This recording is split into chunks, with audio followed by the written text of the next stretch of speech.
Hi dear students, welcome to Social Studies class.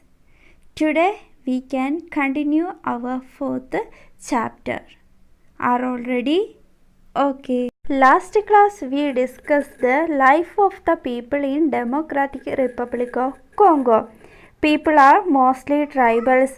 Pygmies and Bandus are the major tribes. Today we can discuss the economic resources and the transport and communication.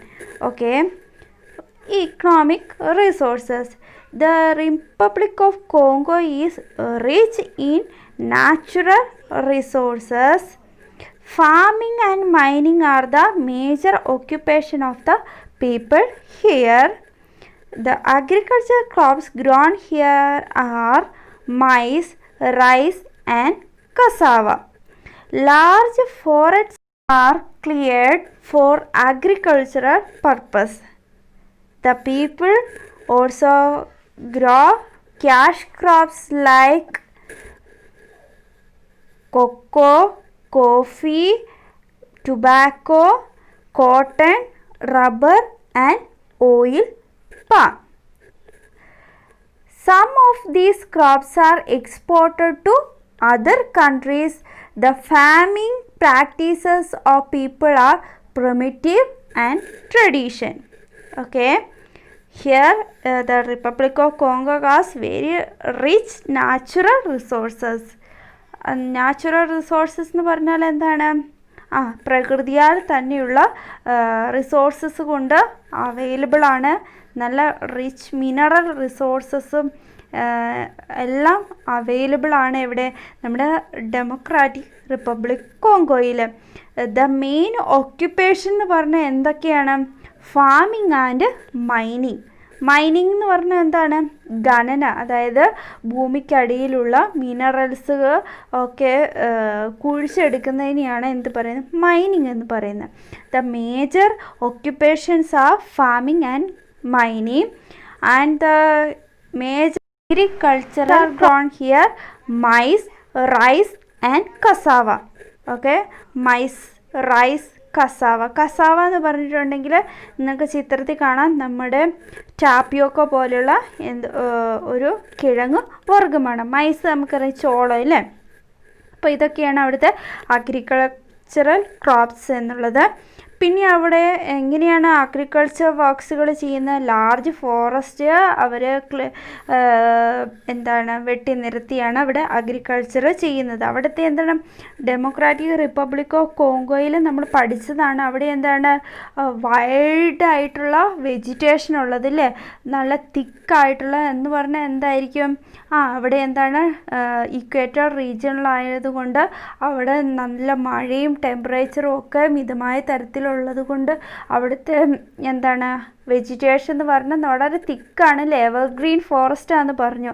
അപ്പോൾ അവർ agriculture പർപ്പസിന് വേണ്ടിയിട്ട് അവരെന്ത് ചെയ്യുന്നു? Large forest deforestation നടത്തിയിട്ടാണ് agriculture ചെയ്യുന്നത്. പിന്നെ ഇവിടെ grow ചെയ്യുന്ന cash crops എന്ന് പറഞ്ഞിട്ടുണ്ടെങ്കിൽ നമ്മൾ വിൽക്കാനായിട്ട് നാണ്യ വിഭവങ്ങൾ എന്ന് പറയും, നാണ്യവിളകൾ എന്ന് പറയും. അതായത് നമ്മൾക്ക് കടയിലൊക്കെ മാർക്കറ്റിൽ കൊണ്ടുപോയി കൊടുത്ത് വിൽക്കാൻ പറ്റുന്ന, അവയിൽ നിന്ന് നമുക്ക് എന്ത് കിട്ടും? ക്യാഷ് കിട്ടുകയാണ് ചെയ്യുന്നത്. അവ നമുക്ക് നേരിട്ട് ഉപയോഗിക്കാൻ പറ്റത്തില്ല. ഇങ്ങനെയാണ് മറ്റ് പ്രോസസ്സിങ് ചെയ്തിട്ടായിരിക്കും എന്ത് ചെയ്യുന്നത്? ഓരോ പ്രൊഡക്ട്സുകൾ ഉണ്ടാക്കി എടുക്കുന്നത് അതിൽ നിന്ന്. Okay, the main cash crops are like cocoa, coffee, tobacco, cotton, rubber and oil palm. ഇതൊക്കെ നിങ്ങൾ കേട്ടിട്ടുള്ളതാണ് അല്ലേ. ഇവയൊക്കെയാണ് അവിടുത്തെ മെയിൻ ആയിട്ടുള്ള ക്യാഷ് ക്രോപ്സ് എന്നത്. ഓക്കെ, ഈ ഡെമോക്രാറ്റിക് റിപ്പബ്ലിക് ഓഫ് കോങ്കോയിലെ പീപ്പിൾസ് ട്രഡീഷണലായിട്ടും പരമ്പരാഗതമായും ഫാമിംഗ് വർക്ക്സുകൾ ചെയ്യുന്നവരാണ്. Okay, the southern region of the country is abundant in mineral wealth. The important minerals found here are diamond, gold, manganese, copper, uranium, cobalt and coal. The country is not industrially developed, so most of the minerals are exported. The Democratic Republic of Congo ranks the highest amongst the world's leading copper producing countries. The Democratic Republic of Congo is the highest rank in the for what the to producing copper in the world. Okay, the Republic of Congo leads in diamond production. Coal is found in the southern part of the Democratic Republic of Congo. Mineral oil is found on a small scale of the coast. Hydroelectricity is the main source of energy. Inga on the river Ser has a big hydroelectric project. The Democratic Republic of Congo ranks the first from the point of the potential hydel power generation. Okay, എന്താണ് southern part of the region of democratic republic കോങ്കോയിൽ rich mineral വെൽത്താണ്. അവിടെ ധാരാളം mineral resources available ആണ്. അവിടെ ആ area full എന്താ minerals നിറഞ്ഞിരിക്കുന്നത്. What are the important minerals found here?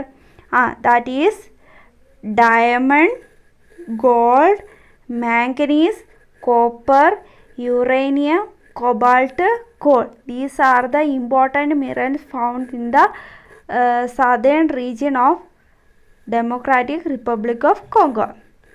Okay, and here the country is not industrially developed. എന്ന് പറഞ്ഞാൽ എന്താണ്? വ്യാവസായികമായിട്ട് അവർ അത്രത്തോളം പുരോഗമിച്ചിട്ടില്ല. അതായത് ഈ മിനറൽസുകളൊക്കെ പിന്നെ മൈനിങ്ങിലൂടെ പുറത്തെടുത്ത് കഴിഞ്ഞാലും അവ ഉപയോഗിച്ചു കൊണ്ടുള്ള വസ്തുക്കളൊന്നും നിർമ്മിക്കാനുള്ള ഡെവലപ്മെൻ്റ് ഒന്നും ഏതാണ് ഡെമോക്രാറ്റിക് റിപ്പബ്ലിക് കോങ്കോയിൽ ഇല്ല. അതുകൊണ്ട് അവരെന്താണ് ചെയ്യുന്നത്? ഈ മിനറൽസൊക്കെ മൈനിങ് നടത്തി എടുത്തിട്ട് അവയെല്ലാം എക്സ്പോർട്ട് ചെയ്യുന്ന മറ്റു കൺട്രീസിലേക്ക് എക്സ്പോർട്ട് ചെയ്യുകയാണ് ചെയ്യുന്നത്. The democratic republic of Congo എന്ന് പറയുന്നത് വേൾഡിലെ തന്നെ ഫസ്റ്റ് ആയിട്ടുള്ള കോപ്പർ പ്രൊഡ്യൂസ് ചെയ്യുന്ന കൺട്രികളിൽ ഫസ്റ്റ് വരുന്നതാണ്. ഓക്കെ, അതായത് ഏറ്റവും കൂടുതൽ കോപ്പർ പ്രൊഡ്യൂസ് ചെയ്യുന്ന കൺട്രിയിൽ ഒന്ന് പെടുന്നതാണ് ഏത്? Democratic republic of Congo. ഏറ്റവും ഹയസ്റ്റ് റാങ്കിൽ തന്നെയാണ് ഉള്ളത്.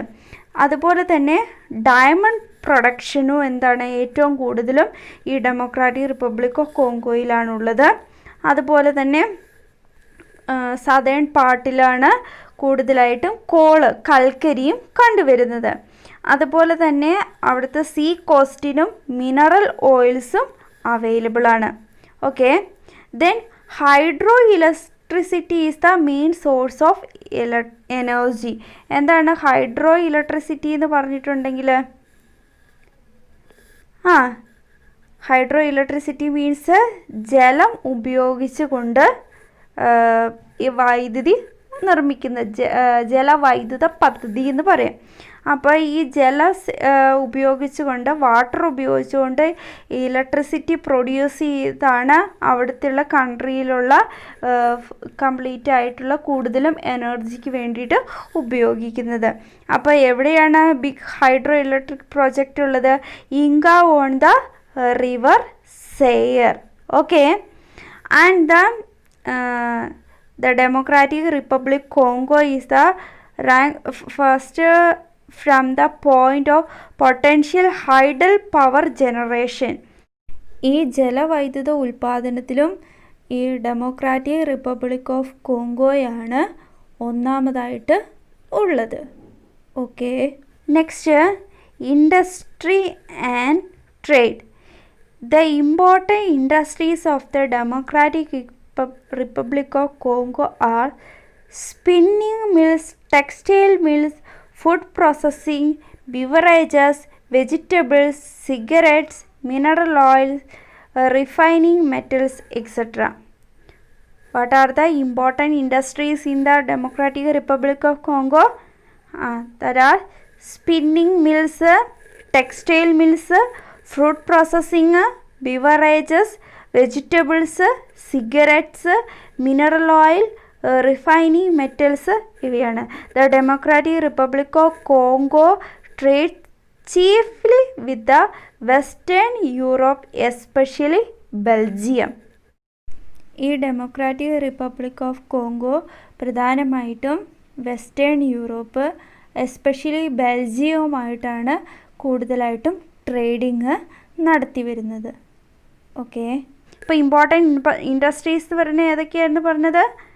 Spinning mills, textile mills, food processing, beverages, vegetables, cigarettes, mineral oil, refining metals. Okay, beverages means coffee, ഇവയ്ക്കൊക്കെ കോഫി, ടീ ഇവയ്ക്കാണ് ബിവറേജസ് എന്ന് പറയുന്നത്. അപ്പോൾ ഇവയൊക്കെ ഇവിടെ കോഫി ഇവിടെ മെയിനായിട്ട് ക്യാഷ് ക്രോപ്പായിട്ട് എന്ത് ചെയ്യുന്നു, അവർ പ്രൊഡ്യൂസ് ചെയ്യുന്നുണ്ട് അല്ലേ. അപ്പോൾ ഇവയുടെ ഇൻഡസ്ട്രി എവിടെയുണ്ട്?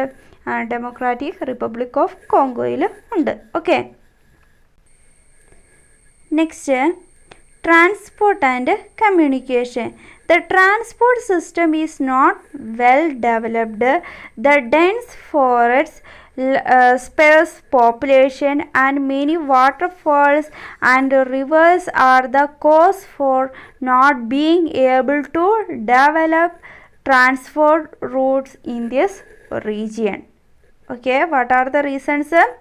Dense forests, sparse population, and many waterfalls and rivers, that is causes for not being able to develop transport routes in this region.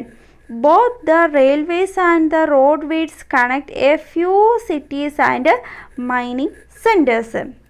Rivers are the most important means of transportation. Most important means of transport in the Democratic Republic Congo is water transport through rivers. Air transport is also available, connecting major cities with the outside world. Okay, Zaire became independent in 1960. The country has been developing since then. Today, some important cities have communication systems like telephone, radio, television, as well as satellite communication facilities. A number of daily newspapers are published in Republic of Congo. The government is making effort to develop the country. The Republic of Congo depends on foreign aid for its development programs. Okay, transport and കമ്മ്യൂണിക്കേഷനിൽ പറയുന്നത് എന്താണ്? ഇവിടുത്തെ transport system എന്ന് പറയുന്നത് അത്രത്തോളം developed അല്ല. എന്തൊക്കെ reason കൊണ്ടാണ്? ഡെൻസ് ഫോറസ്റ്റ്, ഇവിടുത്തെ ഫോറസ്റ്റ് എന്ന് പറഞ്ഞാൽ വളരെ തിക്ക് ഫോറസ്റ്റാന്ന് പറഞ്ഞു. അപ്പോൾ ഈ ഫോറസ്റ്റ് എല്ലാം എന്താണ് ക്ലിയർ ചെയ്തുകൊണ്ട് റോഡ്സ് മേക്ക് ചെയ്യുക എന്ന് പറയുന്നത് അത്രത്തോളം ഈസി അല്ല. Then space population means lack of population, അതായത് ഇവിടുത്തെ ആളുകൾ കൂടുതൽ എന്താണെന്ന് പറഞ്ഞത്? ട്രൈബൽസ് ആണെന്ന് പറഞ്ഞല്ലേ. അതിൽ പിഗ്മീസും ബാൻഡൂസും ഉള്ളത്. പിഗ്മീസ് കൂടുതൽ എന്താണ് ഓരോ ഏരിയയിൽ നിന്ന് മറ്റൊരിടത്തേക്ക് ഇങ്ങനെ എപ്പോഴും ഷിഫ്റ്റ് ചെയ്തുകൊണ്ട് ഇരിക്കുന്നവരാണ്. അപ്പോൾ എല്ലാവരും എന്താണ് ഒരിടത്തല്ല ഉള്ളത്. കൂടുതൽ ആളുകൾ ഏതെങ്കിലും എന്താ ബാൻഡൂസ് ആണെങ്കിൽ അവരെന്താണ് പറഞ്ഞത്? ഫോറസ്റ്റിനോട് ചേർന്നുള്ള വില്ലേജസിലാണ് അവരുള്ളത് എന്നൊക്കെ പറഞ്ഞു. അപ്പോൾ അവിടുത്തെ പോപ്പുലേഷൻ നോക്കുകയാണെങ്കിൽ എല്ലാവരും ഒരുമിച്ച് എല്ലാം അവിടെ ഇവിടെയൊക്കെ ചിതറിക്കിടക്കുന്ന അവസ്ഥയാണുള്ളത്. പിന്നെ അതുപോലെ തന്നെ അതായത് അവിടുത്തെ പോപ്പുലേഷൻ വളരെ കുറവാണ്. Then many water falls and reverse. അപ്പോൾ അവിടുത്തെ കൂടുതലും നമ്മൾ വാട്ടർഫാൾസിൻ്റെ ഒക്കെ നമ്മൾ പഠിച്ചു കഴിഞ്ഞു, റിവേഴ്സൊക്കെ പഠിച്ചു കഴിഞ്ഞു. അപ്പോൾ അതും കൊണ്ട് എന്താണ് കൂടുതൽ റിവേഴ്സിൻ്റെ ഉള്ളിൽ കുറേ വാട്ടർഫാൾസുകളൊക്കെ വരുന്നത് എന്താണ് റിവർ ട്രാൻസ്പോർട്ടേഷന് കുറച്ച് ഡിഫിക്കൽട്ടാക്കുകയാണ് ചെയ്യുന്നത്. അതുപോലെ തന്നെ അവിടെ എന്തുണ്ട്, റെയിൽവേസും റോഡ്വേസും ഒക്കെ കുറഞ്ഞ സിറ്റികളെയും അല്ലെങ്കിൽ മൈനിങ് സെൻറ്റേഴ്സിനെയും മാത്രം കണക്ട് ചെയ്താണ് പോകുന്നത്. മൈനിങ് സെൻറ്റേഴ്സിൽ നിന്നും മിനറൽസ് അവിടുന്ന് കളക്ട് ചെയ്ത് എക്സ്പോർട്ട് ചെയ്യണമെങ്കിൽ ട്രാൻസ്പോർട്ടേഷൻ ആവശ്യമാണ് അല്ലേ. അതുകൊണ്ട് അവിടെ റെയിൽവേസും റോഡ്വേസും ഈ കുറഞ്ഞ മെയിനായിട്ടുള്ള സിറ്റികളെയും മൈനിങ് സെൻറ്റേഴ്സിനെയും മാത്രം കണക്ട് ചെയ്താണ് പോകുന്നതുള്ളൂ. ദെൻ മെയിനായിട്ടുള്ള ട്രാൻസ്പോർട്ടേഷൻ എന്ന് പറയുന്നത് റിവർ ട്രാൻസ്പോർട്ടേഷൻ തന്നെയാണ്. ദെൻ ഈ air transport also available here that connecting major cities and the outside world. Major സിറ്റിയിൽ നിന്ന് മറ്റു കൺട്രീസിലേക്കുള്ള ട്രാൻസ്പോർട്ടേഷന് എയർ ട്രാൻസ്പോർട്ടേഷനാണ് ഇവിടെ യൂസ് ചെയ്യുന്നത്. സെയർ ഇൻഡിപെൻഡൻ്റ് ആയത് 1960-ലാണ്. അപ്പോൾ അന്ന് മുതലാണ് എന്ത് ചെയ്യാൻ തുടങ്ങിയത്, ഈ സെയർ എന്ന് പറഞ്ഞ കൺട്രി പതുക്കെ എന്ത് ചെയ്യുന്നു, ഡെവലപ്പ് ചെയ്യാനായിട്ട് തുടങ്ങുന്നത്. ഇന്ന് അവൈലബിൾ ആയിട്ടുള്ള ഇമ്പോർട്ടൻറ്റ് കമ്മ്യൂണിക്കേഷൻ സിസ്റ്റംസ് ആണ് telephones, radio, televisions. Then a number of daily newspapers are published in the democratic republic of Congo. News പേപ്പേഴ്സും പബ്ലിഷ് ചെയ്ത് തുടങ്ങി. ഇവയൊക്കെ എന്താണ്, കമ്മ്യൂണിക്കേഷന് യൂസ് ചെയ്യുന്നതാണ്. ടോട്ടലി വിൽക്കാൻ നോക്കുകയാണെങ്കിൽ ആഫ്രിക്കൻ കൺട്രി എന്ന് പറയുന്ന ഒരു അണ്ടർ ഡെവലപ്ഡ് കൺട്രിയാണ്. അവിടെ ട്രൈബൽസും ഒക്കെ ആയതുകൊണ്ട് ഇത്ര മിനറൽസ് ഒക്കെ എല്ലാം ഉണ്ടെങ്കിലും അത്രത്തോളം അഡ്വാൻസ്ഡ് അല്ല അവിടുത്തെ ആളുകൾ എന്നുള്ളത്. അപ്പോൾ ഗവൺമെൻറ് എന്ത് ചെയ്യുന്നു, നല്ല തരത്തിൽ മറ്റു കൺട്രീസിനെ പോലെ ഡെവലപ്പ് ആക്കുന്നതിന് വേണ്ടിയിട്ട് ഗവൺമെൻറ് എഫേർട്ടുകൾ എടുക്കുന്നുണ്ട്. അതുപോലെ തന്നെ മറ്റു കൺട്രീസിൻ്റെ സഹായത്തോടു കൂടി പല ഡെവലപ്മെൻറ്റ് പ്രോഗ്രാംസുകളും ഈ ഡെമോക്രാറ്റിക് റിപ്പബ്ലിക് ഓഫ് കോങ്കോയിലെ ഗവൺമെൻറ് എടുക്കുന്നുണ്ട്. അതിലൂടെ എന്ത് ചെയ്യാൻ പറ്റും, അവിടുത്തെ കൺട്രീനെ പതുക്കെ ഡെവലപ്പ് ചെയ്തുകൊണ്ട് വരാനായിട്ട് സാധിക്കുന്നതാണ്. ഓക്കെ.